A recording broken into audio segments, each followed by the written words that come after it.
സിനിമയിൽ മാത്രം കണ്ടു പരിചയിച്ച കുറ്റകൃത്യങ്ങളുടെ പുനരാവിഷ്കാരം, അന്വേഷണ വഴിയിലെ ഡമ്മി പരീക്ഷണം.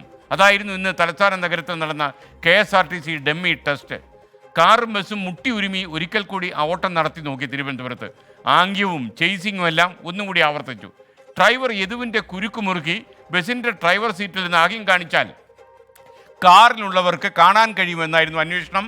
എന്നാൽ കാണാൻ കഴിയും എന്നാണ് ഇപ്പോൾ വന്നിരിക്കുന്ന കണ്ടെത്തൽ. എന്തായാലും ഈ ഡ്രൈവർക്ക് കഷ്ടകാലമാണെന്ന് എനിക്ക് തോന്നുന്നു. മാത്രവുമല്ല, ഇങ്ങനെയുള്ള ആംഗ്യവിക്ഷേപം കാണിക്കുന്ന ഡ്രൈവർമാർക്കെല്ലാം കഷ്ടകാലമാണ് എന്നാണ് ഈ ഡമ്മി പരീക്ഷണത്തിൽ നിന്ന് മനസ്സിലാകുന്നത്. അതിനിടെ സച്ചിൻ ദേവ് MLA ബസ്സിൽ കയറി എന്ന സാക്ഷിമൊഴിയും വന്നു.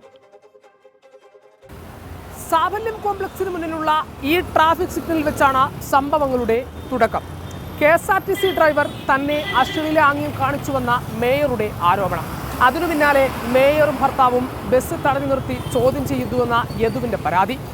സംഭവങ്ങളിൽ വ്യക്തത വരുത്താൻ പോലീസിന്റെ നെട്ടോട്ടം. ഇതിനിടയിൽ ദൃശ്യങ്ങളടങ്ങിയ മെമ്മറി കാർഡ് ബസ്സിൽ നിന്നും കാണാതാകുന്നു.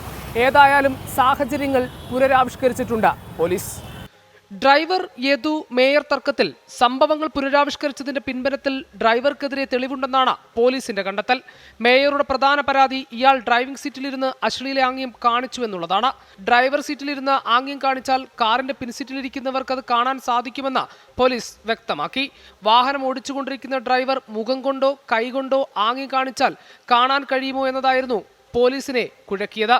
ഇത് തെളിയിക്കാൻ സാക്ഷികളോ മറ്റു തെളിവുകളോ പോലീസിന്റെ പക്കൽ ഇല്ലാത്തതിനാലാണ് സംഭവങ്ങൾ പുനരാവിഷ്കരിച്ചത്.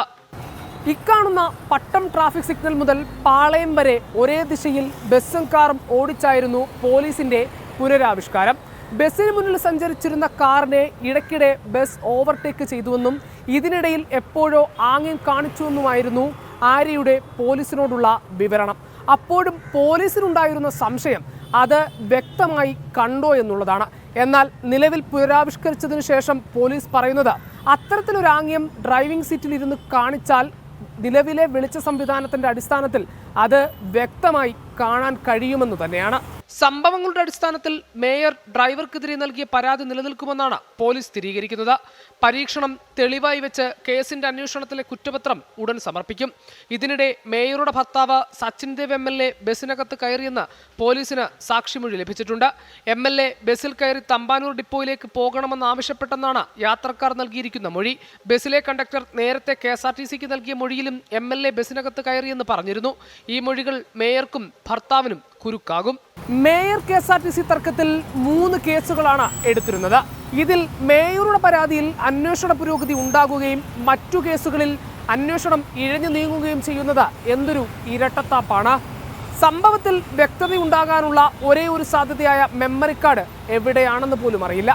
അത് കണ്ടുപിടിക്കേണ്ട പോലീസാകട്ടെ തത്തമ്മേ പൂച്ച എന്ന സർക്കാർ ലൈനിലുമാണ്.